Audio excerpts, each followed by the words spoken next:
하나님의 말씀 창세기 24장 61절로 이하 67절까지의 말씀입니다. 한 절 한 절 교독하시고 마지막 절 함께 한 목소리로 함께 하도록 하겠습니다. 리브가가 일어나 여자 종들과 함께 낙타를 타고 그 사람을 따라가니 그 종이 리브가를 데리고 가니라.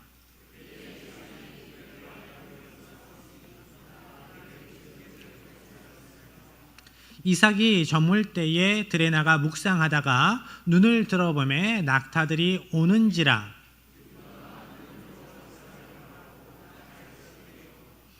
종에게 말하되 들에서 배회하다가 우리에게로 마주오는 자가 누구냐? 종이 이르되 이는 내 주인이니이다. 리브가가 너울을 가지고 자기의 얼굴을 가리더라. 함께합니다. 이삭이 리브가를 인도하여 그의 어머니 사라의 장막으로 들이고 그를 맞이하여 아내로 삼고 사랑하였으니 이삭이 그의 어머니를 장례한 후에 위로를 얻었더라. 아멘. 세상에서 이런 이야기를 합니다. 성장 배경이, 출생 배경이 좋으면 야, 저 사람은 금수저 물고 태어났다라고 이야기를 합니다. 어떤 사람의 가정이 좀 가난하면 아유, 흙수저 물고 태어났네 라고 이야기를 합니다. 여러분은 금수저 물고 태어나셨습니까? 흙수저 물고 태어나셨습니까? 흙수저요.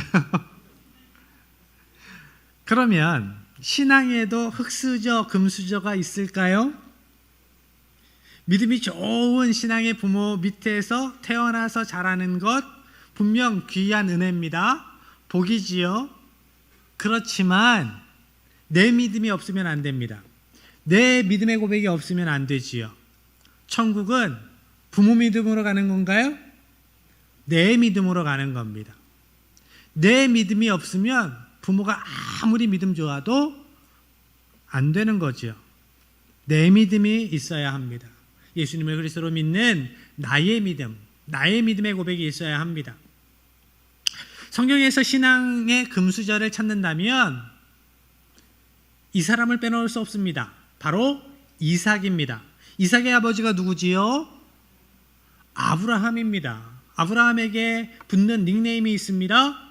믿음의 조상. 믿음의 조상이라고 불리우는 아브라함이 아버지예요. 이삭만큼 신앙의 금수저가 또 어디 있을까? 이삭은 아버지 아브라함을 이어서 그 믿음의 계보를 이어간 믿음의 사람입니다. 이삭도 아브라함 못지않게 하나님께 복을 받았습니다. 하나님께서 주신 여호와 이레의 복으로 아브라함이 살아갔는데 하나님께서 이삭에게 예비하신 여호와 이레의 복이 또한 그만큼 많았습니다.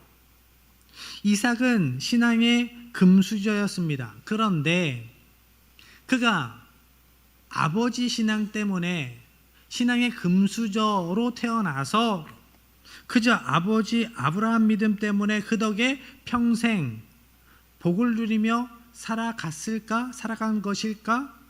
여호와 이레의 복을 받기 위해서 이삭이 한 일은 무엇일까? 먼저 이삭은 아버지 아브라함의 하나님의 명령에 순종했습니다. 아브라함이 하나님의 명령에 순종해서 아들 이삭을 바치려고 모리아 산으로 올라갑니다. 그런데 궁금증이 하나 생기지요.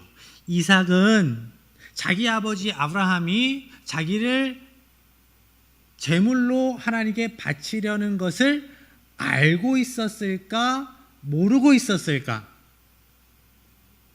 모르고 있었어요. 알고 있었어요. 일부 예배 때도 두 가지 의견이 갈렸습니다. 어땠을까? 그래도 우리 아버지가 나를 얼마나 사랑하시는데 나를 제물로 하나님께 각을 떠서 바친다고? 안 그럴 거야. 아니야. 우리 아버지라면 그러고도 남을 뿐이지. 여러 가지 생각이 교차했을 수도 있고요. 어떤 생각을 했을까? 그 답을 창세기 22장에서 찾아봅니다. 7절, 8절의 말씀입니다. 이삭이 그 아버지 아브라함에게 말하여 이르되 내 아버지여 하니 그가 이르되 내 아들아 내가 여기 있노라.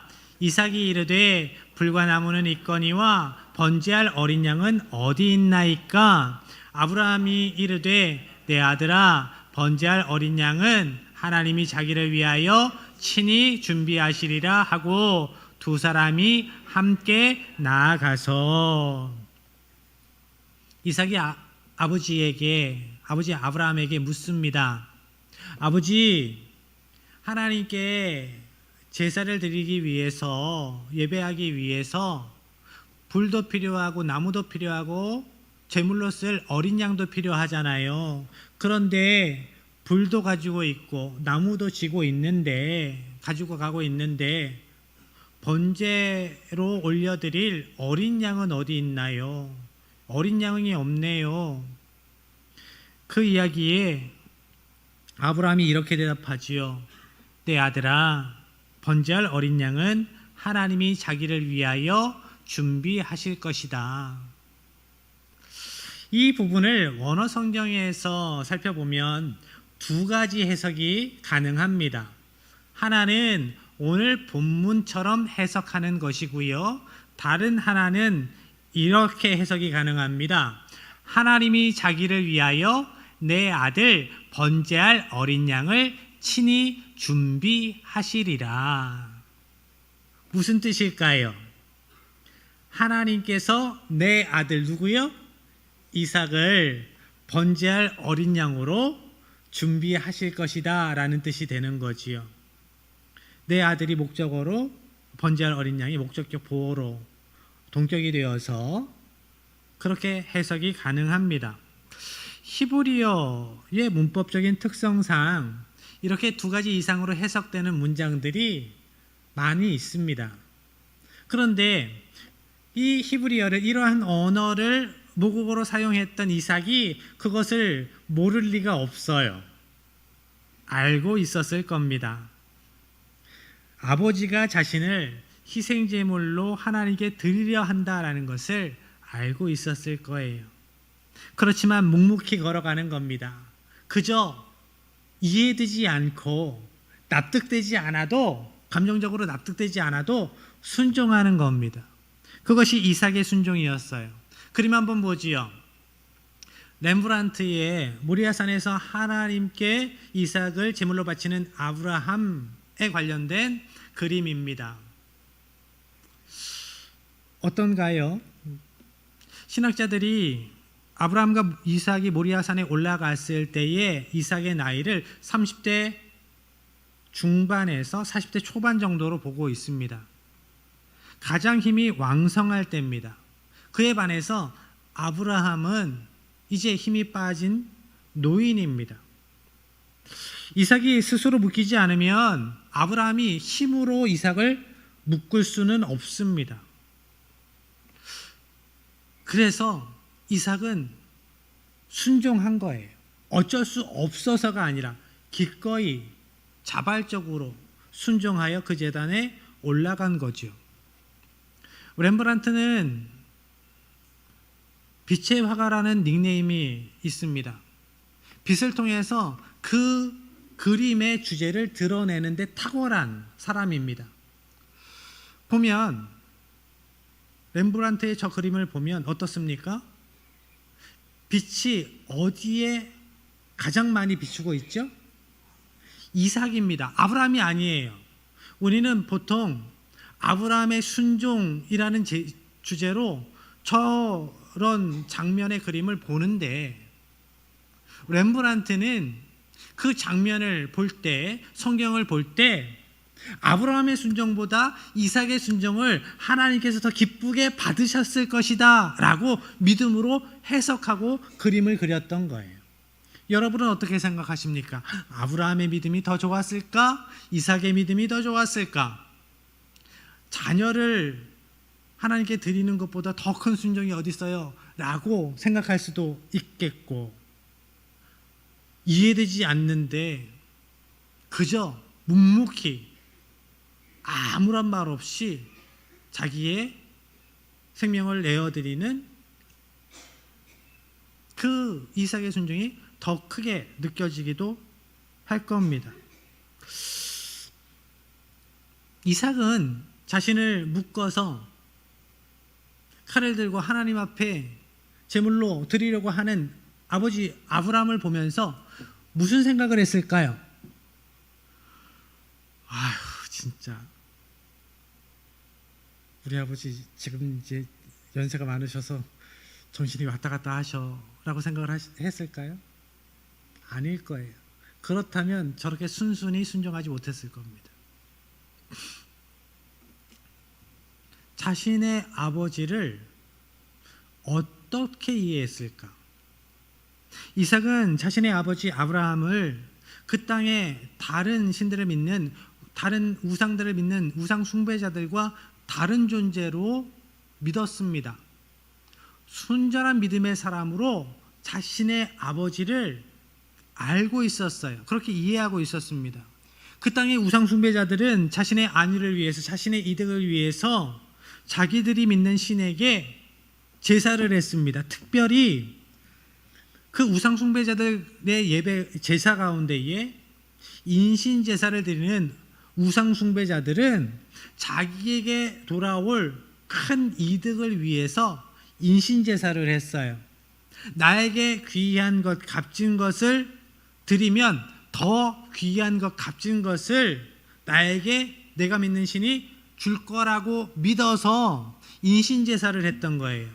그래서 위급한 상황에서 자기 장남을 인신 제사 제물로 내놓는 왕이, 이방 왕들이 있었던 겁니다. 자기가 살기 위해서, 자기 권력을 유지하기 위해서, 자기의 이득을 위해서 그런 겁니다. 그렇지만 이삭이 아는 자기 아버지 아브라함은 그런 존재가 아니에요. 그런 비정한 아버지가 아닙니다. 자기의 이익과 반하는 하나님의 명령이 있을 때에도 자기가 손해보는 상황 가운데에서도 하나님의 명령이 떨어지면 그 명령에 순종하는 사람이 자기 아버지였어요. 그것을 삶으로 경험했습니다. 그리고 그렇게 하나님의 명령에 순종으로, 믿음으로 살아가는 아버지를 통해서 하나님께서 얼마나 놀라운 은혜를 주시는지, 얼마나 놀라운 복을 주시는지 보아왔습니다. 그래서 앞뒤 정황 모르고 이해는 안 되지만 아버지를, 그 믿음을 알기 때문에, 아버지가 믿는 그 하나님이 진정 좋으신 하나님이심을 알기 때문에 믿음으로 순종할 수 있었던 겁니다. 이삭은 그렇게 아버지의 믿음을 보았고, 아버지를 통해서 역사하시는 하나님을 아버지를 통해 보았습니다. 그래서 순종으로 그 제단에 올라갑니다.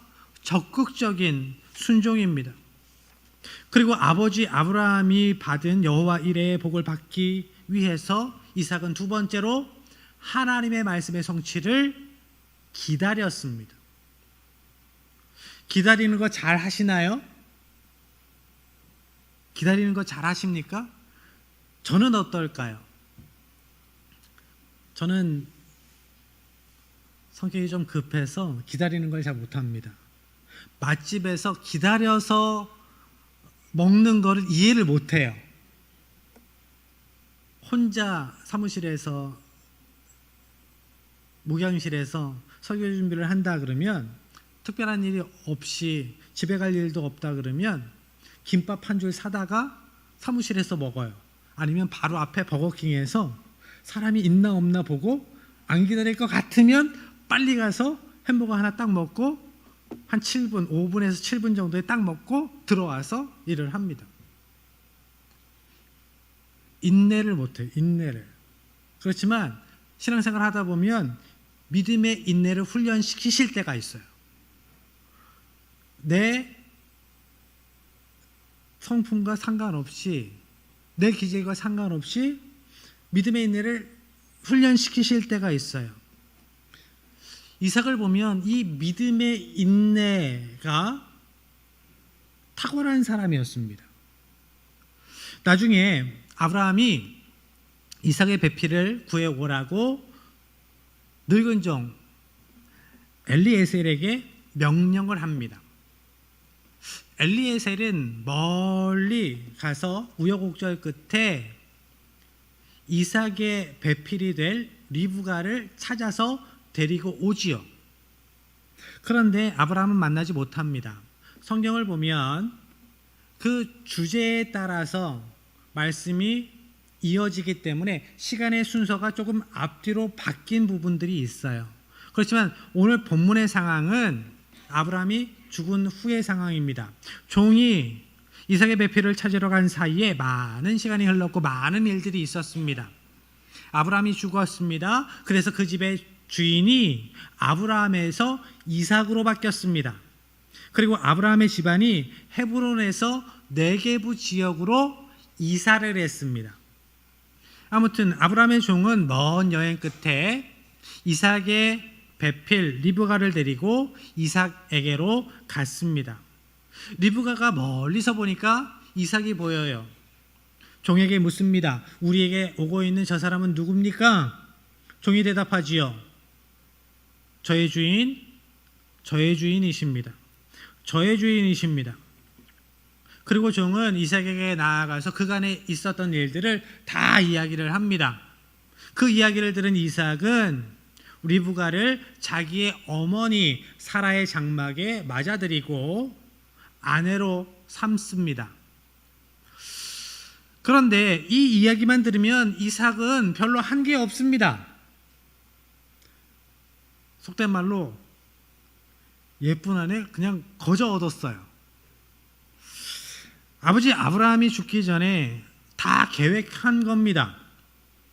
그 종 엘리에셀이 먼 여행을 하고 각고의 고생 끝에 예쁜 색시를 배필을 찾아왔습니다.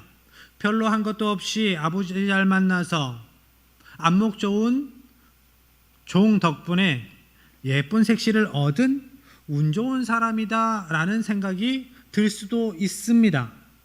그렇지만 이삭이 아무것도 하지 않은 것이 아닙니다.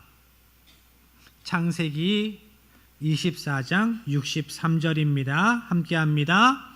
이삭이 저물 때에 들에 나가 묵상하다가 눈을 들어보매 낙타들이 오는지라. 이삭은 해가 저물 때 광야로 나가서 그곳에서 묵상했습니다. 묵상하다, 히브리어로 수아흐라는 단어는 묵상하다, 말하다 라는 뜻과 함께 들에서 배회하다 라는 뜻이 있고요. 굴을 파서 땅을 파서 그 안에 그 밑에 들어가서 쉰다 라는 의미도 있습니다. 왜 이러한 뜻이 있을까요? 그 당시의 상황 때문에 그래요. 그곳이 광야이기 때문에 그렇습니다. 묵상할 때 어떤 시간에 묵상하십니까? 묵상하는 것이 뭐지요? 요즘 말로는 큐티하는 거예요. 큐티할 때 아침에 첫 시간을 큐티로, 묵상으로, 하나님 말씀 묵상으로 시작하는 분들도 계시죠. 어떤 분은 잠자리에 들기 전에 묵상하신대요. 큐티하신대요. 시간이 어떻든 간에 조용한 시간을 찾고 또한 좋은 장소, 방해받지 않는 편한 장소를 찾아서 하나님의 말씀을 묵상합니다. 큐티를 합니다. 그런데 이삭은 그렇지 않았어요. 그 당시에 이삭이 광야로 나갔다, 들로 나갔다. 그런데 네게부 지역은 더운 지역입니다. 여름에는 온도가 34도 이상 항상 올라가고요. 습도가 60% 이상입니다. 이런 곳에서 살아갈 때 왜 그 광야에서 배회하면서 돌아다니면서 묵상을 할까? 더워서 땅을 파가지고 그 안에 들어가서 누워 있어야 할 정도의 그러한 지역인데 왜 굳이 밖에 나가서 그랬을까? 집에서 묵상하면 되잖아요. 이삭은 거기에서 무엇을 묵상하고 있었을까? 무슨 말씀을 묵상하고 있었을까? 늦둥이라고 자기를 너무 예뻐했던 아버지도 어머니도 이제 돌아가셨습니다. 내 곁에 안 계세요. 세상에 홀로 남겨진 이삭은 아버지 아브라함으로부터 들은 하나님의 말씀을, 하나님과의 언약을 기억하고 되새기면서 그 말씀을 묵상하는 거예요. 우리는 성경이 있지만 그 당시에 성경이 있지 않거든요. 아버지를 통해서 전해 들은 하나님의 말씀, 하나님의 약속의 말씀을 기억하고 되새기는 겁니다. 그 말씀 가운데에 무슨 말씀이 있어요? 나를 통해서 하나님께서 구원의 역사를 이루어 가실 것이라고, 믿음의 가문을 일으켜 주실 것이라고 하셨는데, 아버지가 늙은 종 엘리에셀을 통해서 그 배필을 찾아오게 하셨으니까 하나님의 약속의 말씀이 그렇게 성취될 것을 기대하면서 배필을 기다리고 있는 거예요. 배필을 기다리고 있는 총각 이삭의 마음입니다. 여러분, 어떠한 마음일까요? 이삭은 아무것도 하지 않은 것이 아닙니다. 하나님의 언약의 성취를 기대하면서 믿음으로 인내하고 있었습니다. 그 언약의 자리를 지키고 있었습니다. 다른 사람들, 그 당시에 주위의 사람들이 자신을 볼 때에 여러 가지 따가운 시선들이 있었을 겁니다. 야, 저 나이 때까지 장가도 못 들고 무슨 문제 있는 거 아니야? 저희 아버지가 그러셨어요. 아들아, 너는 신체에 문제가 있니? 아니요, 건강합니다. 그런데 왜 연애를 못하니? 아버지는 너 나이 때 연애를 아주 많이 했단다. 하나님께서 작정하신, 예비하신 그때를 위해서 믿음으로 기대하는 것이 쉬운 일이 아닙니다. 그때를 기다리지 못하고 나의 방법대로 그 문제를 해결하려고 하는 마음이 우리에게 있기 때문이에요. 빨리 해결되었으면 좋겠어요. 빨리 잘 됐으면 좋겠어요. 그렇지만 하나님의 때가 있습니다. 하나님의 때를 믿음으로 기다리는 인내가 어떠한 것을 풍성하게 큰 일을 이루는 것보다 더 큰 믿음이 필요할 때가 많습니다. 이삭이 그렇게 믿음의 인내로 살아갔습니다. 그런 순종의 사람 이삭에게 언약의 통로가 되는 리브가를 하나님께서 주셨습니다. 순전한 믿음으로, 믿음의 인내로 살아왔던 이삭, 어찌 보면 그의 아버지 아브라함보다 그의 아들 이삭의 믿음이 더 좋았던 것 같아요. 아브라함은 그만큼의 믿음의 인내가 없을 때가 많았거든요. 그런데 언약의 땅을 잠시 이삭이 이탈한 것도 가뭄을 피해서 블레셋 그랄로 잠깐 갔다가 온 정도, 그 정도밖에 안 됐어요. 이삭은.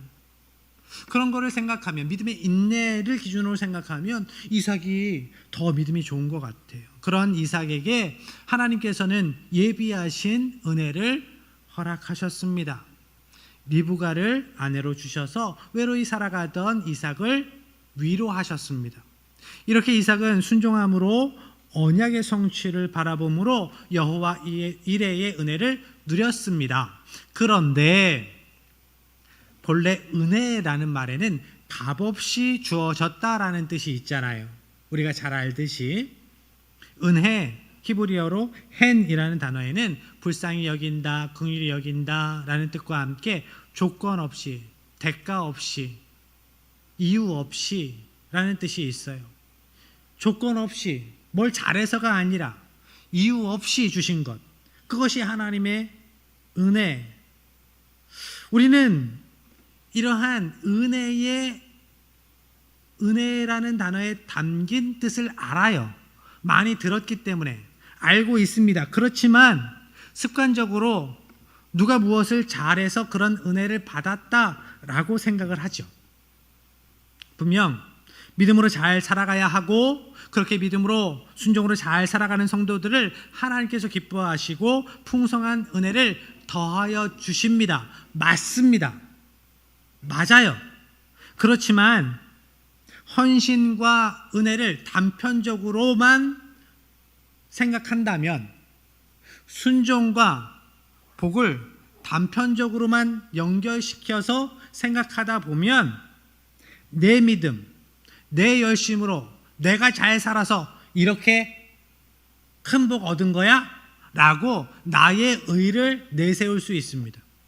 교만해질 수 있습니다. 이삭의 헌신과 순종이 있었습니다. 그렇지만 그 헌신과 상관없이 주신 하나님의 은혜가 있었음을 기억해야 해요. 이삭의 헌신, 이삭의 순종 이전에 하나님의 은혜가 먼저였습니다. 하나님께서 예비하신 은혜가 먼저였습니다. 하나님께서는 이삭의 아버지 아브라함을 통해 이삭을 위한 은혜를 예비하셨습니다. 이삭이 알지 못하는 사이에 이삭을 위한 은혜가 미리 준비되고 있었습니다. 그것은 바로 이삭의 아내 리브가였습니다. 이삭을 위해 준비된 은혜.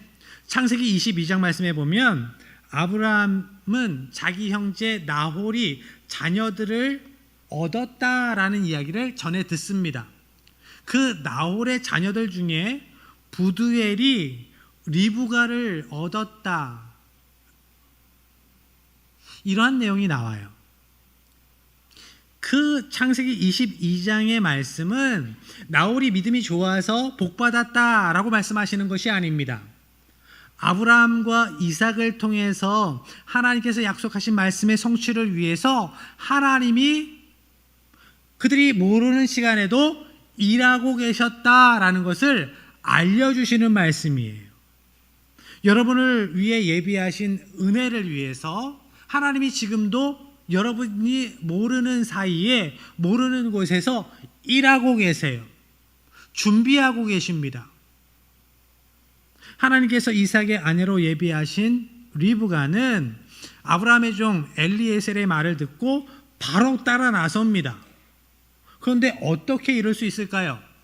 잘생긴 남자가, 나를 사랑해주는 그 남자가 프로포즈했을 때 네, 좋아요 라고 즉답을 한 것도 이해가 잘 안 되는데 생각해 볼게요. 한 번은 튕겨봐야 되잖아요. 그런데 신랑 될 사람이 프로포즈를 한 것도 아니고 그 가정에 종이 와서 이러이러해서 우리 주인의 아들, 우리 도련님의 아내감을, 신부감을 찾습니다라는 이야기를 들었는데 네, 제가 갈게요 라고 이야기를 한다. 이 상황이 이해가 되십니까? 리브가는 어떤 생각으로 그렇게 바로 따라 나갔을까? 리브가는 어떻게 신랑의 얼굴도 보지 않고 그렇게 바로 따라 나갔을까? 이삭에게 시집을 가면 호의호식하며 더 잘 살 거라고 생각했던 걸까? 리브가가 살던 메소포타미아 하란 지역은 이삭이 살던 땅보다 그 땅도 더 비옥했습니다. 그리고 더 문화가 발달한 도시였습니다.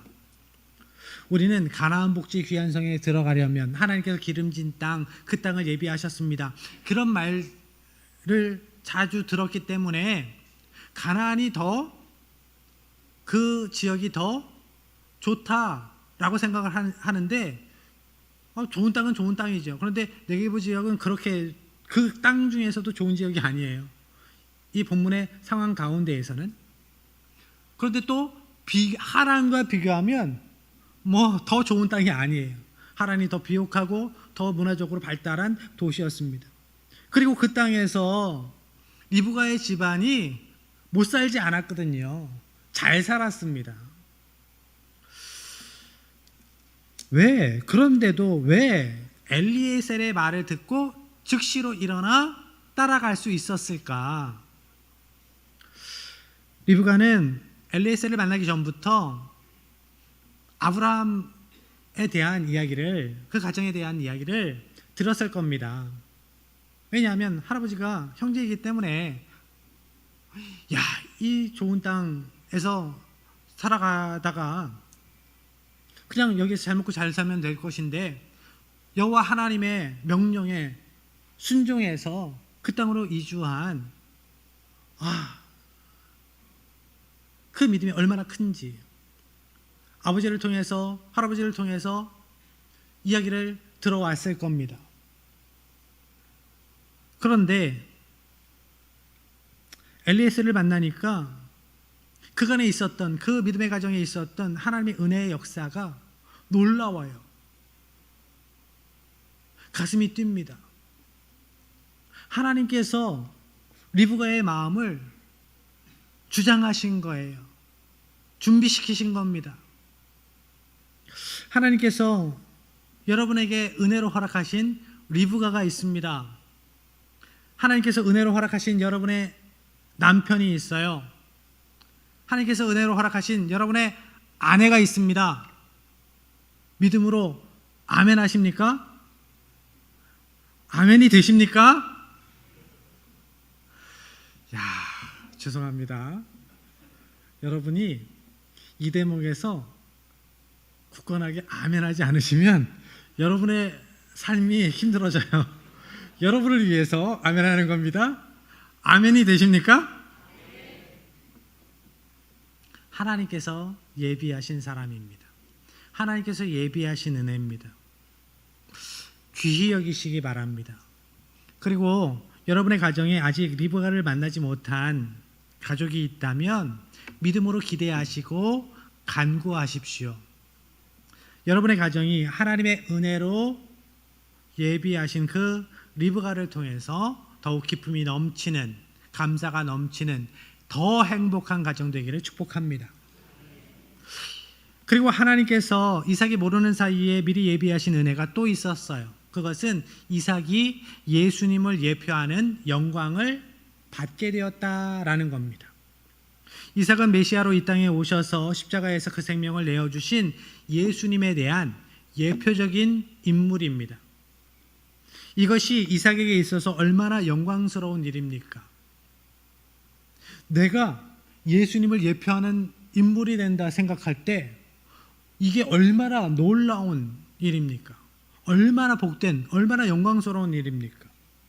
우리는 이삭이 번제에 쓰일 나무를 지고 모리아산으로 올라가는 모습에서 예수님께서 십자가를 지시고, 나무 십자가를 지시고 골고다 언덕을 올라가는 모습을 봅니다.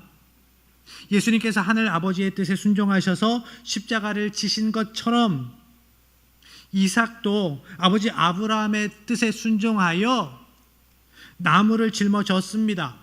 예수님께서 십자가에 오르신 것처럼 이삭도 순종함으로 그 제단에 올라가 자신의 생명을 내어 놓았습니다. 그렇지만 이삭은 자신이 예수님을 예표하는 인물이 될 거라고 꿈에도 생각하지 못했습니다. 이삭이 예수님을 예표하는 인물이 된 것은 이삭의 헌신이나 이삭의 순종의 결과가 아니에요. 예수님을 예표하는 인물이 되기 위해서 이삭이 한 일이 없습니다. 은혜입니다. 전적인 하나님의 은혜입니다. 이삭을 통해 예수님의 대속의 은혜를 보여주신 하나님께서 오늘 우리의 삶을 통해 예수님의 십자가 은혜를 세상 가운데 보여주기를 원하십니다. 하나님께서 우리의 헌신과 순종을 통해 그 일을 이루어 가십니다. 우리의 기도를 근거 삼으셔서 역사하십니다. 그렇지만 그렇다고 우리가 내 덕분이라고, 내 여신 덕분이라고 이야기해서는 안 됩니다. 그것을 나의 의로 삼으면 안 됩니다. 우리의 믿음 이전에, 우리의 순종 이전에 하나님의 은혜가 먼저입니다. 은혜 아니면 안 됩니다. 우리가 헌신할 수 있도록 환경을 조성해 주신 분도 하나님, 우리가 순종할 수 있도록 우리의 마음을 지켜주신 분도 하나님이십니다. 하나님의 은혜입니다. 그래서 우리는 여호와 이레의 하나님께서 우리의 필요를 아시고 은혜로 준비하심을 신뢰하며 믿음으로 순종으로 살아가야 합니다. 이번 한 주간도 이러한 믿음으로, 이러한 마음의 중심으로 살아가는 하나님의 백성들 되시길 바랍니다. 그렇게 믿음으로 순종으로 살아가는 여러분에게 하나님께서 미리 예비하신 놀라운 여호와 이레의 복을 주시기를 주님의 이름으로 간절히 축복합니다.